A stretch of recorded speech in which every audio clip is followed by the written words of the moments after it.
दाजी अरे दाजी अरे दाजी थांब ना. काय खरं दाजी काय झालं? मटणाच्या दुकानापासून पाठला करतोय बोंबलू बोंबलू घासा गेला ना माझ्या. थांबते अरे 2 किलो आहे 2 किलो. 31 डिसेंबर. अरे तुला सांगतो फ्राय वेगळं, रस्सा वेगळा, बिर्याणी वेगळी. लय जोरात काय 31 डिसेंबरचा आपल्याला वाटला. लाज नाही वाटत? काय झालं? जमाची नाही तर मनाची तरी लाज ठेवा ना दाजी. आपण झालं काय? अहो 31 डिसेंबरला एकादशी आणि तुम्ही खुशाली चालवलं घरी. अरे पण मी हे जवळपास 220 जवळ 400-450 रुपये दे रे.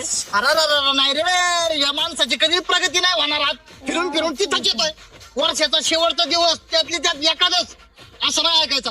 पाहिजे ना सांगतो. अरे यार बाबा नाही, नाही, नाही, नाही, गप्पी. पण आता काय करायचं याचं मग? आणा इकडे. हे काय करतो? पण दाजी गोरगरिबांना वाटतो ना मी आपण पुण्याचं काम. 500 आणा. 500 काय झाला आता? अहो दाजी गोरगरिबांना आपण हे वाटणार आहे. हा. मग त्या